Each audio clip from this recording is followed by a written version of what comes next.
inclusive da floresta amazônica. Ou seja, nós temos espécies nessa costa aqui que são espécies tipicamente amazônicas e que não estão nem no sul do Brasil, nem na zona da Mata Nordestina. Como se a gente tivesse algum elo perdido da Amazônia com o sul da Bahia. Como, por exemplo, o conduru. Essa espécie conduru é uma espécie onde a ocorrência maior dela é na Amazônia. Por que aqui em Serra Grande tem conduru? Vai saber, né? Aí também tem espécies como copaíba, né? Que também é uma espécie amazônica, tem no Cerrado, tem na Caatinga e tem aqui também. Mas você vê que tem uma presença dessa espécie em toda. Ok, então temos uma província biogeográfica dentro de um contexto de natureza da América do Sul e de natureza do mundo, né? Agora, a gente está falando muito de território, né? A expressão território, o termo território na geografia está muito ligado a exercício de poder, a dominialidade, né? É uma área que eu domino, que eu tenho presença, relacionamento, pertencimento e domínio. O conceito região, que a gente às vezes fala também, a região sul da Bahia, ela leva em conta outras características. A região está muito ligado a atributos naturais, atributos econômicos próprios, e não necessariamente estão ligados à dominialidade. Mas às vezes você tem uma correlação entre região e território. E no caso aqui tem um pouco de correlação, mas não é bem definido assim. O território e a região são a mesma coisa, né? Mas tem alguma correlação. Bom, o que o IBGE chama de região sul da Bahia? Ele define mesorregião, ou seja, tem a divisão do IBGE, pode começar com distrito, ou setor censitário, mas aí você tem um distrito, você tem um município, você tem uma micro-região, você tem uma mesorregião, você tem um estado, você tem a macro-região. Então nós estamos no distrito de Serra Grande agora, né? Distrito de Serra Grande, no município de Uruçuca, na micro-região Ilhéus-Tabuna, o eixo Ilhéus-Tabuna, na mesorregião sul da Bahia, no estado da Bahia e no Nordeste brasileiro. Essa mesorregião, que o IBGE denomina, a mesorregião sul da Bahia, ela inclui o quê? Ela inclui algumas micro-regiões que estão aqui na costa do sul da Bahia, que envolve a região de Valença, o eixo Ilhéus-Tabuna, a região de Porto Seguro, a região de Teixeira de Freitas, a micro-região de Teixeira de Freitas. Essas 4 micro-regiões, no passado, estavam subdivididas em 3, agora são 4, e elas estão compondo a mesorregião sul da Bahia ainda. É uma grande área costeira ao sul de Salvador e vai até a fronteira do Espírito Santo. Por que eu estou falando isso? E falando também do Espírito Santo dentro de uma província biogeográfica chamada sul da Bahia? Porque, se a gente for observar as características climáticas de vegetação, relevo, etc., essa, de certa forma, homogeneidade dessa província geográfica permitiu práticas agrícolas, tipo de ocupação, com alguma semelhança. Por exemplo, o cacau. O cacau se estabeleceu nessa província biogeográfica, Espírito Santo, sul da Bahia. Por quê? Porque aproveitou essas condições climáticas típicas da floresta tropical dessa província biogeográfica, que você não vai encontrar ao norte de Salvador, por exemplo, não vai encontrar no Rio de Janeiro, em São Paulo, né, por conta das condições climáticas trópico-úmido muito particulares, que é do centro-norte do Espírito Santo até Valença. A gente tem também a piaçava, que é uma espécie cultivada, agroextrativista, né, subespontânea, que ocorre também nessa região, endêmica dessa região. E vai até a fronteira de Mucuri, não chega em Espírito Santo. Agora, essas características trópico-úmidas que eu falei, que tem a ver com o trópico úmido, fizeram com que o sul da Bahia, ao longo dos séculos, recebesse várias culturas do mundo inteiro que foram introduzidas aqui. Como eu falei, dendê, cravo da Índia, pimenta do reino, baunilha, o cacau, a seringa, etc. Tem mais de 20 culturas tropicais do mundo inteiro que são praticadas aqui. Banana, né? Fruta-pão, por aí vai. Aí tem a prática da mandioca, que é maravilhosa, do aipim, etc, etc. Então a gente está onde? A gente está agora em Serra Grande, município de Uruçuca, municípios vizinhos muito próximos, muito intenso nossa relação, Itacaré e Ilhéus. Ilhéus está muito ligado a Itabuna.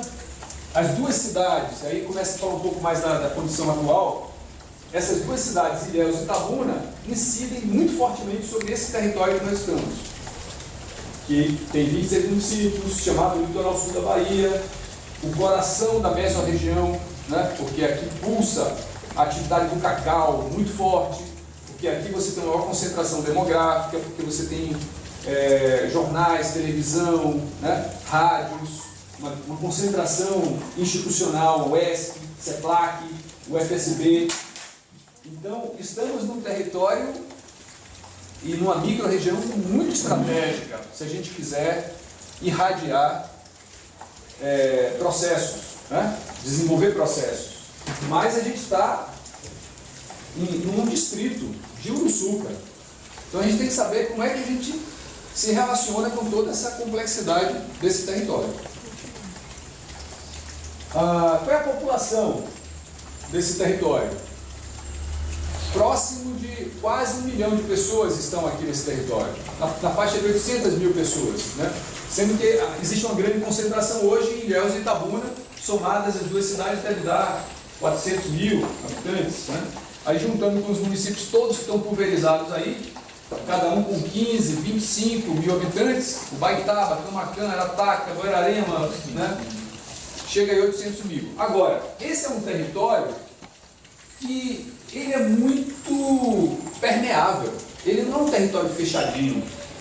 Ele tem muita conexão com a região do centro-sul baiano, por exemplo, em direção a Itapetinga, Vitória da Conquista. Se eu saio de Itabuna em direção ao oeste, eu começo a ter uma transição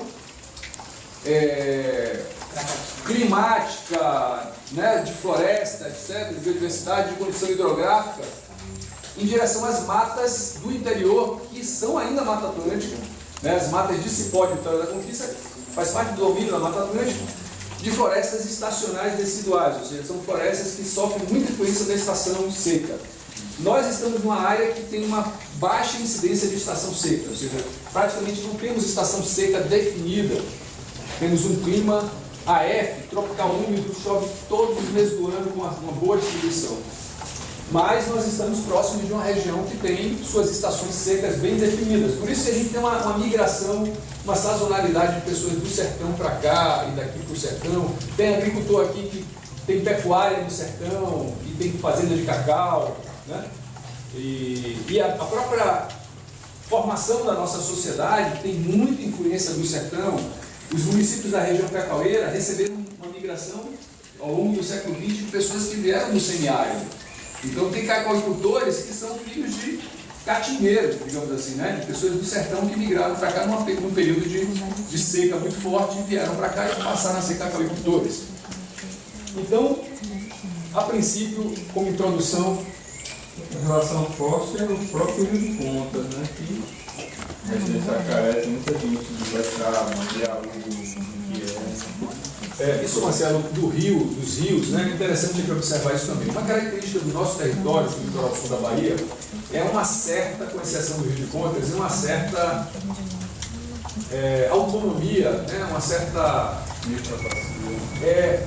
aí você tem uma barreira geográfica bem definida, tipo, as fronteiras da Serra do Marçal em Vitória da Conquista são um grande divisor de águas daquilo que chamamos Sul da Bahia, porque você vai ter as bacias do leste. Então, pode-se dizer que nós temos como fronteira geográfica, o Sul da Bahia, as serras que estão aí na direção de Vitória da Conquista. Você tem serras de 800 metros, 1000 metros de altura, até chegar ao Planalto da Conquista. E aí você vai ter a formação do Rio Pardo, do Rio Salgado, do Rio Colônia. A exceção desses rios que são de expressão pequena e média é o Rio de Contas, que nasce na Chapada Diamantina, né?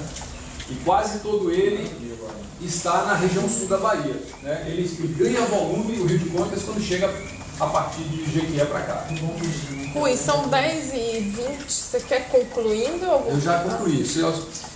Isso, então alguém quer complementar alguma coisa e se alguém tem uma dúvida, não sobre a atuação, mas sobre território. Vá. Tá. Queria entender a diferença da costa do cacau para... Costa do Dendê.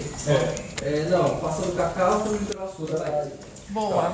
Essas são perguntas bem boas. O litoral sul da Bahia ele inclui o Baixo Sul, ele vai até o Espírito Santo, não ficou claro para mim. Esse é o problema dessas nomenclaturas, né? A gente não pode se perder, não pode se prender muito a essas nomenclaturas, porque elas mudam. Por isso que eu gosto muito da palavra sul da Bahia, porque é uma palavra que tem perenidade. Começa lá no final do século XVIII, província biogeográfica do sul da Bahia, e até hoje a gente está falando de sul da Bahia. Mas é muito amplo o sul da Bahia, mais amplo do que o que a gente compreende hoje como sul da Bahia. Mas o fato é, estamos num território de identidade chamado Litoral Sul da Bahia, que envolve 26 municípios que estão muito próximos daquilo que o IBGE chama de região, micro-região Ilhéus e Itabuna.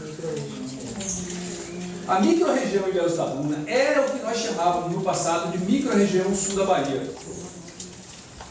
A micro-região sul da Bahia original, ela era o coração da meso-região sul da Bahia. A meso-região sul da Bahia era dividida em Baixo Sul da Bahia, que é a região de Valença, o sul da Bahia propriamente dito, que é onde nós estamos, e o extremo sul da Bahia, que envolvia de Belmonte até Mucuripe. Isso era a divisão original, anterior. Ao mesmo tempo, paralelamente, o governo da Bahia, pela Secretaria de Turismo, inventou nomes para esses destinos turísticos do sul da Bahia. Então inventou a Costa do Dendê, que coincide com o Baixo Sul da Bahia, ou pelo menos com a área costeira do Baixo Sul da Bahia, então a Costa do Dendê. Por quê? Porque o Dendê é muito marcante ali, de Maraú até o Rio Jequitinhonha. Seria a Costa do Dendê. A Costa do Cacau seria a nossa costa dessa micro-região do sul da Bahia, que vai de Itacaré até Canavieiras. Costa do Cacau. A costa do descobrimento seria a costa de Porto Seguro. E a costa das baleias é a região de Abrolhos. Então houve uma subdivisão aí das costas. Só que o Prodetur, o Programa de Turismo da Bahia, mudou o nome um pouco depois. E inventou o nome Litoral Sul da Bahia, reunindo Baixo Sul, a Costa do Cacau e a Costa do Dendê. Acho que é Aí ficou uma memória do Litoral Sul da Bahia como as duas costas, Costa do Cacau e Costa do Dendê. Só que quando o governo da Bahia refaz os territórios de identidade, o grupo daqui resolveu se autodenominar Litoral Sul da Bahia, pegando desde Camaquã, né, os municípios todos. Canavieiras. Não, Canavieiras tudo bem porque é Litoral Sul da Bahia mesmo, mas fala assim, os municípios que estão na parte do interior das serras se sentiu parte do Litoral Sul da Bahia. Muito legal. Mas é um novo nome, apropriando o nome anterior do plano de turismo, que era Litoral Sul da Bahia. Está claro isso? Então, você tem o Baixo Sul da Bahia, que virou Costa do Cacau, porque também usa o nome Costa do Dendê. A Costa do Dendê se junta à Costa do Cacau e formou-se o Litoral Sul da Bahia, e depois o Litoral Sul da Bahia foi utilizado pelo território de identidade dessa micro-região que nós estamos. Só uma contribuição, eu acho muito pertinente essa agriculamente, principalmente, eu acho que é uma característica que está relacionada muito à agricultura, porque você vê que essa região é realmente o miolo do cacau, como a Lourdes Bertol, ela fala no livro dela sobre o cacau. Ela fala que quanto mais você se distancia de Ilhéus e Itabuna, você vai perdendo algumas características desse território. Então, o território que é marcado, o território onde tem a maior marca, a marca mais forte do cacau cabruca, principalmente. Então, o cabruca é uma característica muito forte, apesar de outros territórios, como por exemplo do sudoeste da Bahia, Itapetinga, terem um pouco de cacau, outros territórios têm, mas aqui eu acho que a marca principal é o cacau cabruca. A Larissa tinha uma dúvida. Só a questão da costa do cacau, não vai de Canavieiras, vai Itacaré, então não pega Maraú. Não. Maraú já é costa de Baixo. E pra dentro da costa do Dendê, o que pega pra dentro? É isso que eu queria colocar a questão das costas, a divisão que o protetor deu foi em função da região costeira. Então, as costas só pegam os municípios costeiros, costeiros. Então você tem Costa Baía de Todos os Santos, Litoral Norte, Costa dos Coqueiros, Baía de Todos os Santos, Baixo Sul, que é a Costa do Dendê, Litoral Sul, Costa do Cacau, Costa do Descobrimento e Costa das Baleias até a fronteira do Espírito Santo. Então isso foi uma nomenclatura utilizada para políticas de turismo na zona costeira da Bahia, né? O que é importante, eu queria falar sobre a Santa Cruz, escolheu um recorte. Ele escolheu um recorte de visão territorial de atributos de vocação dados pelo IBGE. Né, o recorte que Rui deu para a abordagem que ele expôs aqui, para a visão, para falar de vocação agrícola, para falar de questões climáticas e tal, você usou o recorte do IBGE. Mas existem outros recortes. A depender do que a gente quer atuar, a gente utiliza outros recortes. Então, por exemplo, se a gente... Por isso que é importante entender qual é a nossa vocação enquanto grupo, enquanto atuação, para ver qual o recorte mais adequado à nossa proposta. Porque a gente vai ter os territórios de cidadania, que vieram dos territórios de identidade, que tem a ver muito com as relações no território, com as relações entre as cidades, muito mais do que a vocação agrícola, a aptidão natural. E eles são utilizados, hoje em dia, os territórios de cidadania e de identidade, para o planejamento do PPA do Estado. Então, existem as oficinas dos territórios para a formação do planejamento participativo anual, que cai no orçamento do Estado. O Estado resolveu utilizar este recorte, que existem algumas incongruências, porque principalmente nas bordas dos territórios a gente observa muitas incongruências, né? Municípios que estão nas bordas desse espaço geográfico, às vezes tem relação com a capital ou com o centro de outro território. Então tem algumas revisões sendo feitas, por exemplo, acho que mais para dentro do Estado. E também eu queria colocar um recorte muito interessante que a política ambiental trabalha, que eu acho que define muito esse território, porque você atua sistemicamente, que é um recorte de bacia hidrográfico. A gente fez uma luta muito grande interna com o Estado para que o planejamento do Estado se desse em função do recorte de bacia hidrográfico do Estado. Porque é um recorte territorial muito bem definido pela sua geomorfologia e que impactos pontuais, eles criam sinergismos negativos para aquele território natural, né? Então, trabalhar em cima de um planejamento aqui, a gente está numa... que seria o plano do leste, né, das bacias do leste, né, que tem essa configuração, grandes rios que nascem costeiramente, que não nascem lá na Chapada Diamantina, como as outras bacias, né, essa abundância de recursos hídricos, né, na densidade mesmo, e que isso traz um cuidado muito grande com a nossa questão natural, uma formação natural aliada a essa abundância de recursos hídricos que a gente não tem em relação às outras regiões, né? Porque a gente, por exemplo, tem grandes bacias, Rio de Contas e Paraguaçu, né? São as duas grandes maiores bacias do estado, que passam por relações, territórios diferentes, né? Impactam de maneira diferenciada. Então, acho que é importante assim, a gente entender qual é a abordagem que a gente está usando, qual seria Vamos completar uma coisa e abrir discussão. Então, primeiro, agradecer muito, Rui e Eric, foi muito rico essa abordagem que vocês estão trazendo. Nesse momento, a gente está trazendo informações e logo em seguida a gente vai abrir para conversar em grupos. Então, essa provocação que você está trazendo é uma reflexão que eu e a gente já fizemos. Assim, a aliança territorial, ela vai ter como território uma questão geográfica ou outros recortes. Mas antes de entrar, a gente precisava alinhar geograficamente e agora você está trazendo também que existem outros recortes, por identidade e tudo. E pode ser que a aliança ainda tenha um terceiro, quarto, não é esse o ponto, mas essa informação era para a gente estar faltando.